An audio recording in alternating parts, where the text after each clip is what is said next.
litigation in this case in unusual and challenging circumstances. The police are to be commended for their work, in particular those on a list of names that has been provided to me. I'm extremely grateful for the arrangements which have been made to enable large numbers of people with an interest in the case to follow the proceedings at court, but also at a remote venue, and to all those who have helped with that. I draw attention also to the work of victim support, who have had considerable involvement in this case and who have done their valuable work to a very high standard. As always, the court staff have assisted in many different ways, and I'm grateful to counsel and the legal teams on both sides for all the assistance they have given me. The defendant has pleaded guilty to offences charged in an indictment containing 67 counts. The case concerns his activities whilst running a funeral business called Legacy over 12 or so years. He offended on what the prosecution have rightly called an industrial scale. Mr. Wright, King's counsel for the defendant, concedes that he has caused anguish and pain on a scale beyond comprehension. The consequence, as I shall explain, of what the defendant has done is that unless a body was one of those actually recovered by the police from Legacy in 2024 and thus properly identified, no one who had a cremation with Legacy at any time can actually know for certain whether they received the ashes of their loved one, whether or not the case features in the indictment. A number of people who used Legacy have mentioned this to me in their statements. I do not think that I have ever known offences affect so many people and so many people so deeply. The defendant pleaded guilty on the 15th of October 2025 to counts 31 to 60, 30 counts of fraud by false representation, contrary to Section 1 of the Fraud Act 2006. Count 61, an offence of fraudulent trading, contrary to Section 993 of the Companies Act 2006. Count 62, a further count of fraud by false representation with 57 victims. And counts 63 to 66, 4 further counts of fraud by false representation. At first, he pleaded not guilty to counts 1 to 30 and count 67. A trial date was set for the 5th of October 2026. However, on the 11th of February 2026, he indicated that he would also plead guilty to those counts, and he did so on the 2nd of April 2026. Counts 1 to 30 charged offences of preventing the lawful and decent burial of a dead body. In this case, it is agreed that burial means the final arrangements made for a deceased person, and so includes a cremation. Count 67 charged an offence of theft, contrary to Section 1 of the Theft Act 1968. He now falls to be sentenced for these offences. No sentence I pass can put right the harm that the defendant has done, particularly where so many deceased persons and bereaved relatives are concerned. The pain that is still being suffered cannot, I am afraid, be remedied by a sentence of imprisonment. They are two different things. I have very much in mind all those who have suffered in a variety of ways as a result of the defendant's crimes. What he has done has had a profound effect on the whole of a close-knit community. The defendant ran a funeral director's business in Hull and Beverley. His work meant that a considerable degree of trust was placed in him by bereaved family members to behave respectfully and responsibly towards their loved ones who had passed away. It might be thought that that could be taken for granted. Unfortunately, we now know that Mr. Bush took any and every opportunity that presented itself in the course of his work dishonestly to enrich himself at the expense of those who used his services, and at great cost to the dignity of some and the peace of mind of others. In their personal statements, many family members have asked why the defendant behaved in the way that he did. In some ways, it might be more comforting if the answer was a complex one. In fact, I have no doubt that the defendant behaved in such a deceitful way because of financial greed.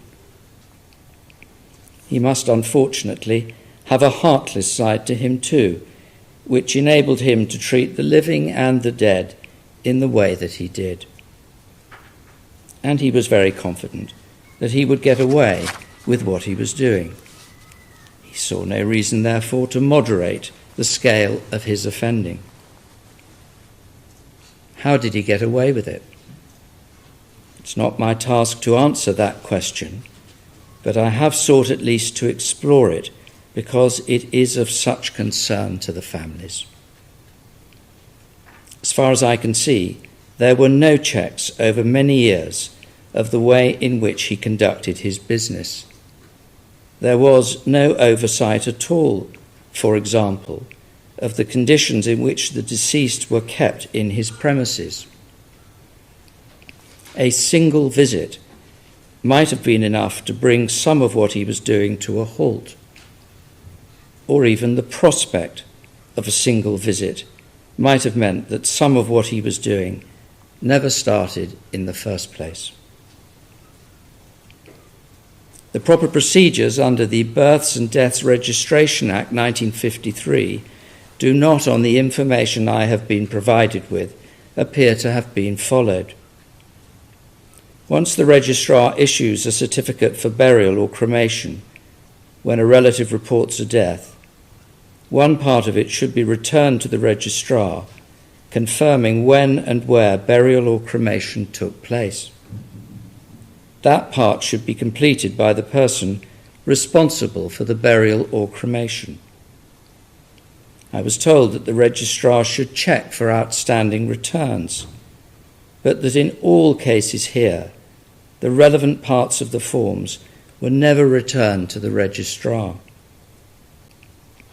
When there is a non-return, the registrar should contact the General Register Office. That did not happen in this case. I was told by Hull City Council and the East Riding of Yorkshire Council that in their view it is not clear whether this would have changed the outcome of this case. The defendant was so preoccupied with his own enrichment that he behaved in a shocking and disgraceful way towards the deceased entrusted to his care, and his behaviour towards their living relatives was characterised by dishonesty, deception, and heartlessness. If he could reuse a coffin that someone had already paid for, he would do so.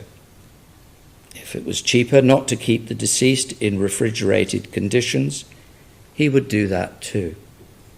The premises at Hessel Road were in an appalling state.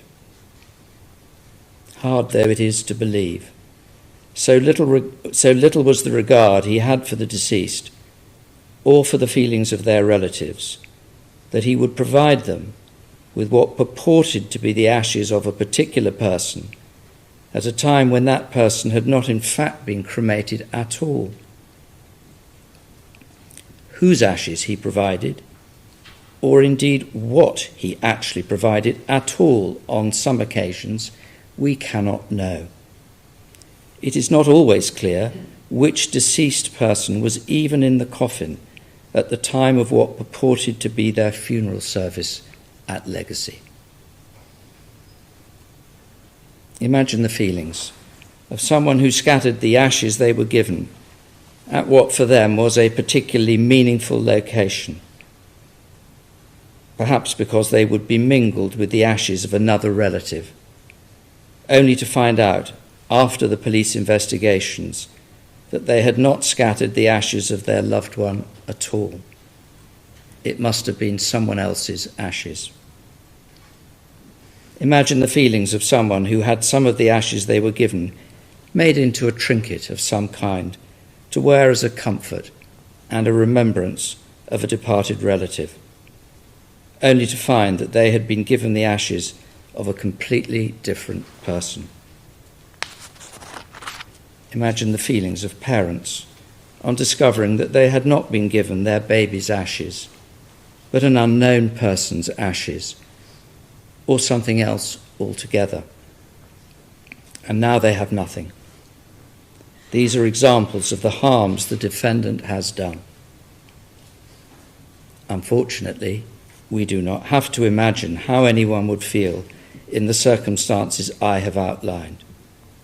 I have heard from the people who these things happened to over and over again. I have them all very much in mind, each one. What the deceased lacked in dignity whilst they were in the care of Legacy is more than made up for by the dignity with which their relatives have conducted themselves on their behalves in these proceedings and the way they have spoken about their loved ones. Each one brought to mind for all of us, not as a count in an indictment, but for the precious individual that they were. Many of the relatives and friends have expressed feelings of guilt about what happened. That is not unusual in criminal cases. People who bear no responsibility at all for a crime can sometimes wrongly blame themselves, perhaps in an effort to try and understand what has happened.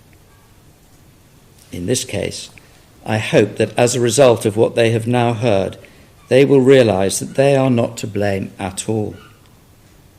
All those who went to Legacy after a bereavement were taken advantage of at a time of extreme vulnerability.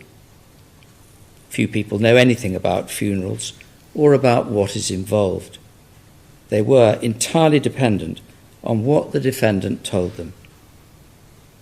I hope they will not mind me saying that if they continue to blame themselves, they only divert the blame from where it truly lies. I need to say something about each of the counts to which the defendant has pleaded guilty and about any sentencing guidelines which apply to them. Counts 1 to 30 are offences of preventing the lawful and decent burial or cremation of a dead body between April 2023 and March 2024. The defendant prevented the proper processes happening. It was on the 6th of March 2024 that the state of the Legacy premises in Hessel Road, Hull, became known. 30 bodies were found in varying states of decomposition. The defendant was to tell the police that the bodies had not been cremated because of cash flow problems. I reject that entirely and without hesitation. There was no problem with the flow of cash as such. The only problem was with the direction in which the cash was flowing. It should have been funding what the defendant's customers had understood they were paying him for, namely the proper care of the remains of a deceased person in accordance with the normal and expected practices of a competent funeral director. For cremation to take place straight after or soon after the conclusion of the funeral service and to be provided with the correct ashes. The families of the deceased whose bodies were recovered in March 2024 had been told that cremations had been carried out when they had not. And some of the bodies had been kept at legacy for a long time. One person had died in April 2023, one in June 2023, two in July 2023, two in August 2023, 5 in September 2023, 2 in October 2023, 8 in November 2023, 5 in December 2023, 3 in January 2024, and 1 in February 2024. In 20 of the 30 cases, families had been presented with ashes which could not have been those of their deceased relatives who were still on the premises. Making that discovery has been traumatic in the extreme for all of them. And hearing of the conditions in which their relatives were kept and for how long has been similarly traumatic. Most of the bodies were uncovered and on racks on both sides of a cold storage area within the premises. There was a naked body lying on a stretcher on the floor. 2 people were lying on the floor of the cold room. Evidence of human putrefaction was visible on the floor. Some of the bodies had hospital identity bracelets on wrists or ankles. Some had biological hazard bracelets. Some had no identifying markers. The conditions were dreadful. In an expert report, Dr. Lloyd said that there were multiple incontrovertible instances of a wholly inadequate approach to care for the deceased in the mortuary at Hessel Road. They had not been washed or dressed. A number were lying in pools of bodily fluids. There were clear instances of inadequate identification of the deceased. There was no evidence of any form of mortuary register to show who was even there. A large quantity of unidentified clothing had been accumulated. No doubt it had been the wish of relatives that the deceased should be dressed in this clothing when cremated. There was a large quantity of family photographs which had evidently not been placed in coffins as intended. The premises did not meet industry standards for the provision of adequate facilities and equipment for keeping deceased persons. The conditions in the cold room appeared to contravene health regulations. Many non-public facing areas at the premises were in a lamentable state. There was, for example, excrement on the floor of a lavatory. Many of the rooms were suffering from damp and mould. Some had ceilings that were collapsing. Boxes of ashes were found in many areas of the premises. There appeared to be no systematic method of recording, storing, or identifying where ashes were. The majority of cremated remains were stored in an undignified manner. The identification of the cremated remains was wholly inadequate. The defendant told the police that he had been having issues with the refrigeration equipment at the premises and that he had saved money by not running all of the available units. I have no doubt whatsoever that there was plenty of money available to repair or run units if he had only chosen to apply it in that way. He acknowledged to the police that a body should be cremated or buried within 3 or 4 weeks of death. Counts 31 to 60 are corresponding counts of fraud by false representation. In each of the 30 cases, the defendant had obtained payment for his services on the basis that he would take proper care of the remains of the deceased in accordance with accepted standards, that he would arrange cremation immediately or soon after the funeral service, and that the ashes to be provided to a customer were the ashes of the deceased person. The total value of the funeral payments was £48,890, but the harm caused is far greater than that, and measuring it in financial terms hardly seems appropriate. Count 62 is a compendious count of fraud by false representation. This offending took place between 2017 and March 2024. It relates to 57 more families who paid money for a funeral and to whom the defendant again falsely represented that he would take proper care of remains, that he would arrange for cremation to take place in a timely manner, that he would return ashes when requested to do so, and that ashes presented would be the right ones.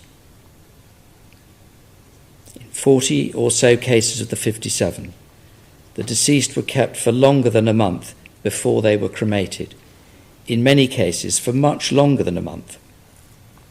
For example, 266 days, 201 days, 178 days, 167 days, 156 days, and 141 days. At least as long as some of the periods of time which led to the 30 counts of preventing lawful burials. For count 62, those periods of time have not been charged as preventing lawful burials, so the defendant is not to be sentenced for that. But I do take account of this aspect as an incident of the appalling care that the defendant actually provided, having falsely represented that he would care for the deceased properly. These discoveries have caused unimaginable heartache and distress. No ashes were returned in 11 cases of the 57. In 46 cases, relatives were given the wrong ashes. How betrayed they now feel. Husbands and wives, partners, parents, children, grandchildren, now discovering that they are left with nothing, or in some cases we heard, an empty plastic bag or a teaspoonful of ash which the police managed to recover for them. The total value of the funeral payments made to the defendant on this count was £86,868. But again, it hardly seems right to mention it. The principal harm was caused in different ways. Counts 63 to 66 are distressing for a reason of their own. They are 4 further counts of fraud by false representation, which relate to babies of between 7 and 18 weeks gestation, who were brought to the defendant for cremation. The false representations are as before. Ashes were presented in each case. However, in the case of baby Sonny, the police found the remains in a paper bag on the floor of the premises. At first, the police thought that they had found a little bird. Sonny had been in legacy for almost 2 years. His mother thought that he had been with her. An expert thought that what she had actually been given were not original baby ashes. In baby Woolston's case, the actual remains were collected by the defendant from the hospital after other ashes had already been presented to his parents. Again, in the expert's opinion, the ashes they were given were not original baby ashes. In baby Tommy's case, although ashes were presented, ashes bearing the correct name were subsequently found by the police at the legacy premises. The presented ashes did not appear to be original baby ashes. Baby Ness's mother had been provided with an urn before the defendant had collected the right ashes. The right ashes have sadly never been recovered. the police took possession of the contents of the urn which had been provided to the family. The contents consisted of wadding and pieces of bone, obviously not from a 12-week-old in gestation. There were some ashes which, in the expert's opinion, were the ashes of an adult.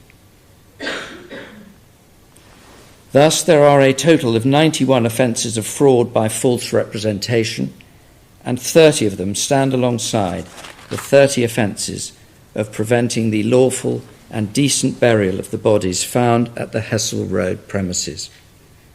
As I have said, the awful truth is that anyone whose loved one went through legacy at any time when it was operating can now have no confidence as to how they were treated or as to whose ashes they have, unless, of course, they were one of the 30 bodies recovered in March 2024. There are no sentencing guidelines for offences of preventing the lawful burial of a body.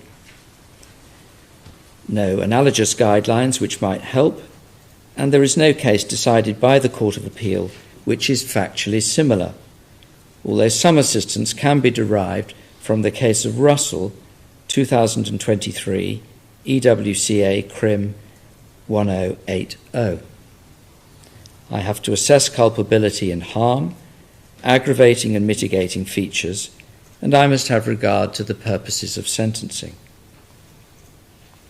Although the case of Russell turned on very different facts, the court did identify some of the harms which flow from any offence of preventing a lawful burial. In Russell, the deceased had died in the offender's flat. The offender said he had died after taking heroin. He had died 2 to 3 weeks before the police found the body. The Court of Appeal said that the harm involved in such cases usually included 1. The indignity and degradation caused to the deceased, 2. The misery caused to family and friends as a result of anxiety whilst the person was missing. That does not apply here, but the anxiety of the identification processes whilst the police were making their inquiries has been to similar effect. 3. Subsequent knowledge of the degrading circumstances following death. 4. The impact on the ability to have a decent funeral and burial. 5. Risks to health. 6. The prevention of an appropriate and timely investigation into the circumstances and cause of death. That does not apply here. The court said that the offence involved a serious affront to public standards of decency. The Court of Appeal said that where the offence had been committed to prevent an investigation into the cause of an unnatural death, so, for example, to try and conceal the fact that somebody had been unlawfully killed, a sentence in the order of 5 or 6 years imprisonment could be appropriate before considering aggravating and mitigating features. At the other end of the scale, where there had been no deliberate concealment but a passive failure to report the death, the starting point would be in the order of 18 months to 2 years imprisonment. Viewed in isolation, I think that a single offence of the kind committed in this case would sit somewhere between those two examples. It is not necessary to identify precisely where, because I am not dealing with a single offence viewed in isolation. The offences here were the subject of one of the false representations in the fraud offences, that cremation would take place promptly, which will receive punishment in their own right. There is an overlap which must moderate the overall sentence. But preventing the cremation of a body is an additional offence, and a serious one, particularly when committed as part of an established pattern of behaviour in the ordinary way of the business. If the police had not intervened, the practice would have continued. The affront to public dignity which these offences represent means that there must be significant additional punishment. Culpability is, of course, high because of the gross breach of trust in respect of people who were vulnerable because they were bereaved and dependent upon the defendant. They had gone to him for assistance to do right by the deceased. I'm satisfied that in order to maximise his dishonest profit, the defendant paid as little attention as he thought he could get away with when dealing with those who were entrusted to him. He saw, for example, no need to pay for adequate refrigeration.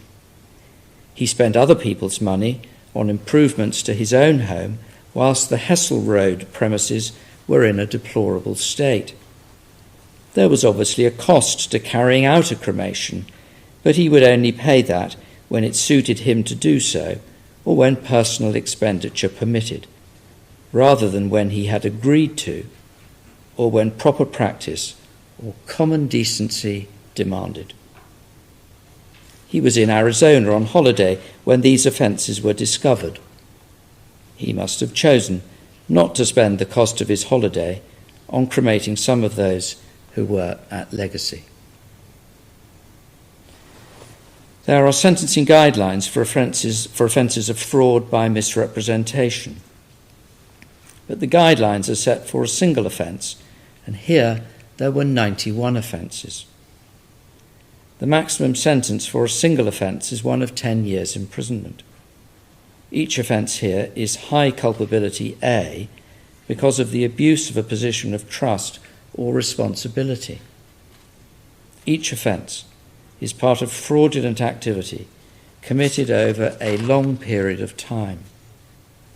The offending was against a very large number of people. Each offence was part of a planned scheme of offending. I think it is better and fairer to use the overall financial loss in counts 31 to 60 to categorise the offending for the purposes of the sentencing guidelines, rather than to focus on a specific figure in each individual count. The overall figure is just short of £50,000, which constitutes Category 3 harm in the guidelines. If a victim is particularly vulnerable or suffers serious emotional or psychological harm, the guidelines provide for the harm category to be increased. Both factors are present here. So this is at least Category 2A offending, which has a starting point of 5 years custody and a range of 3 to 6 years custody. There are 4 culpability A factors and so much additional harm that this offending would certainly merit 7 years imprisonment after a trial, having taken account of such slender mitigation as there is, apart from the pleas of guilty. 7 years imprisonment is the starting point for a Category 1A offence. Counts 63 to 66 are further such offences in the 2 or 3 years before the defendant's arrest. When they are seen in the context of counts 31 to 60, they should receive the same sentences. Count 62 is an amalgamated charge of fraud by false representation, which encompasses 57 cases between 2017 and 2024. The monetary value of the loss is just short of £78,000, so again, that would initially constitute Category 3 harm. However, the additional harm would move it up to Category 2. But in my judgment, the long delays in cremation in many cases comfortably put the case in Category 1 harm, and after a trial, a sentence of at least 8 years imprisonment would have been appropriate, taking account of such very limited mitigation as there is, aside from the pleas of guilty. Count 61 is a count of fraudulent trading. It reflects the dishonest sale by the defendant of funeral plans to 226 people who paid £562,117 on the understanding that the money would be held either with legacy itself or by a third-party insurer. This was separate and distinct offending from the fraudulent conduct I have dealt with thus far. Regulations stipulate that client money should be held securely in a separate account. None of the funeral plans was transferred to a third-party insurer, and monies from the prepaid plans were transferred into the personal accounts of the defendant and his wife. The defendant used paperwork purporting to show that funeral plans were with legitimate providers, but no money was ever received by them. 16 people who had funerals had died before the police investigations began. The defendant did provide them with funerals at a total cost of just over £37,000. No doubt those relatives dearly wished that they had not had a legacy funeral at all, and so the provision of those funerals can make no difference. Some banks have refunded money to some of the victims of this fraud to a figure of just less than £60,000 so far as the police know. It might be more than that. Perhaps others will follow suit. The victims had used their limited means to pay for these plans to allay anxiety in the future. They have ended up with precisely the opposite result and lost their money in the process. The fraudulent trading took place over almost 12 years, from about a year after the defendant started running the business.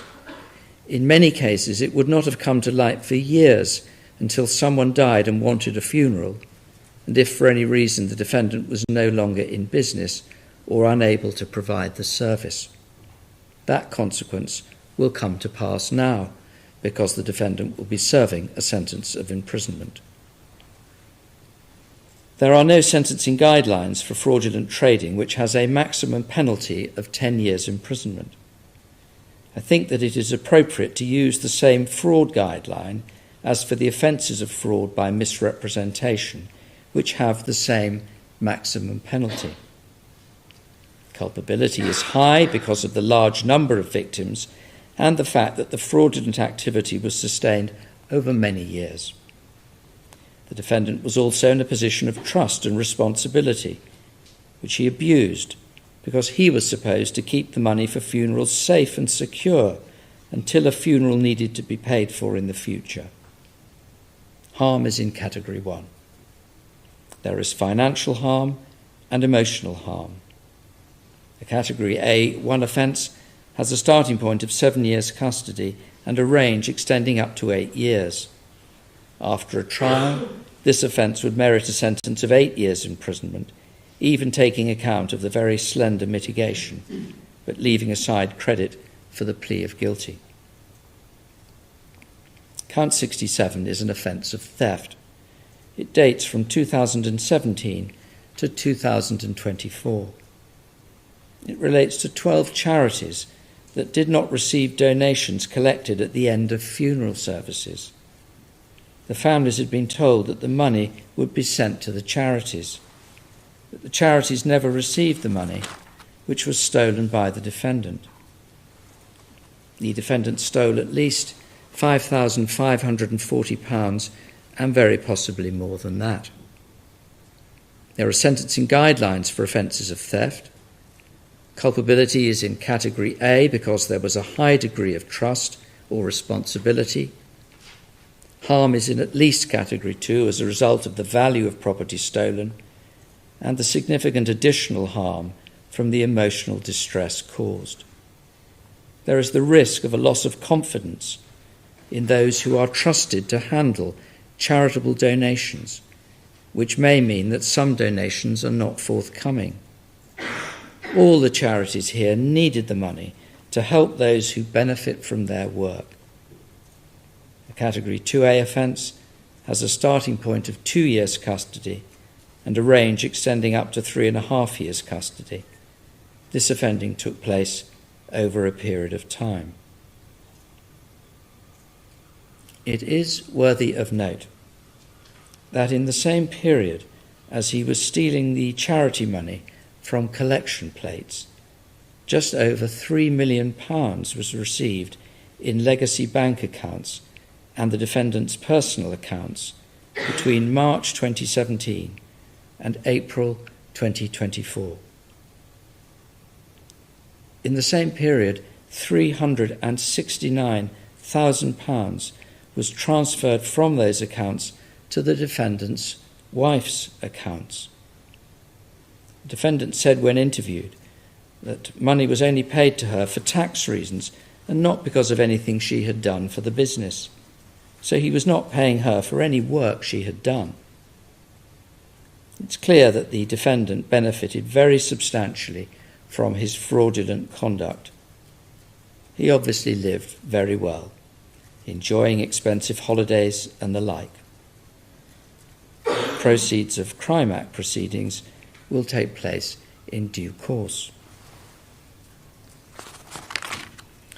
The defendant is now 48 years of age. Mr. Wright King's counsel has addressed me on his behalf in a realistic and moderate way. He reminded me that the defendant has no previous convictions. That cannot, however, count for very much at all when the offending was committed over such a long period of time as it was here. The defendant has expressed regret, and the author of the pre-sentence report thought that his regret was genuine. Mr. Wright acknowledges that that regret cannot materially affect his sentence. I have taken account of all the contents of the pre-sentence report. I bear in mind that the defendant has not been to custody before. Mr. Wright has told me that the defendant has heard very clearly what his victims think of what he has done, and no doubt they will continue to express their views. Mr. Wright has reminded me that the defendant has a family who, he explains, have been devastated by what has happened. I'm afraid that in a case of this gravity, personal mitigation would have to be very compelling indeed before it could affect the outcome in any significant way.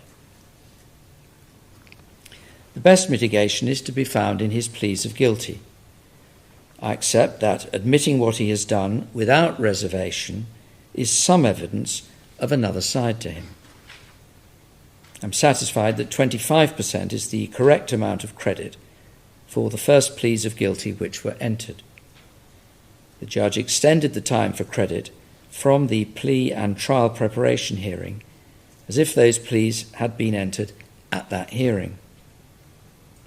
I appreciate that the papers in the case are substantial, but I am satisfied that it would have been a straightforward matter for the defendant to decide at that stage or earlier whether or not he was going to plead guilty to the main dishonesty counts.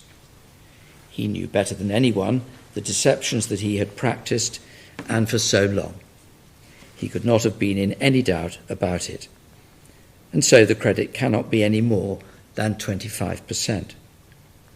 I shall allow credit of 20% for the remaining pleas. Again, the defendant knew very well how long he had retained bodies for before they were cremated and what happened to money from funeral collections. This means that there will be a reduction of 20% in respect of counts 1 to 30 and count 67, and 25% in respect of the remaining offences. A very important factor to take into account is the need to ensure that the total sentence is just and proportionate. This is known as the totality principle. When sentencing for more than one offence, the overriding principle of totality is that the overall sentence should reflect all of the offending behaviour with reference to overall harm and culpability, together with the aggravating and mitigating factors relating to the offences and those personal to the offender, and be just and proportionate. Sentences can be structured as concurrent, to be served at the same time, or consecutive, to be served one after the other. There is no inflexible rule as to how the sentence should be structured. It is usually impossible to arrive at a just and proportionate sentence simply by adding together notional single sentences. Ordinarily, some reduction is required. I have taken these principles from the Sentencing Council's guidelines. In this case, I have taken account of the fact that the offences contrary to Section 1 of the Fraud Act 2006, reflected in counts 31 to 60, 62, and 63 to 66, represent an overall pattern of offending by the offender of the same kind, albeit against many different victims. The offences of preventing burials in counts 1 to 30 have some overlap with counts 31 to 60, but involve such indignity to the deceased and such anguish for the relatives that they must result in extra punishment. But I shall sentence all the Section 1 offences and the prevention offences as one group, with the prevention offences as the lead offences. The funeral plan fraud was quite separate and distinct. The defendant obtained a vast amount of money from it, and a very large number of people have been very badly affected. Thus, the fraudulent trading must receive a consecutive sentence. For reasons which are obvious, the nature of the thefts in count 67 also requires additional punishment. The offence-specific guidelines provide for consideration of totality at something called Step 5, but I have kept totality in mind at all stages so as to ensure that the overall sentence is just and proportionate and reflects all the different offending. The sentences for the funeral plan fraud and for theft will be moderated so that the overall length of sentence remains just and proportionate whilst reflecting all the offending. Prosecution submitted that, taking account of totality, the overall sentence before giving credit for the pleas of guilty would be in the range of 20 to 25 years imprisonment. Mr. Wright said that he was not going to descend to figures, but I did not understand him to take issue with the prosecution's bracket. In any event, I have considered the matter for myself, and I have made my own assessment as I must. The responsibility is mine. Mr. Wright asked me to bear in mind what he described as the whole sentencing landscape, so the whole range of offences which come before the courts when considering the eventual sentence here. I take his point, but in the final analysis, judges have to deal with the cases before them. Conducting comparison exercises with other offences not before the court would make sentence an impossibly complex task. Mr. Wright was not, of course, suggesting that I do that, and I have his cautionary note well in mind. Factors present in this case will not be present in other cases.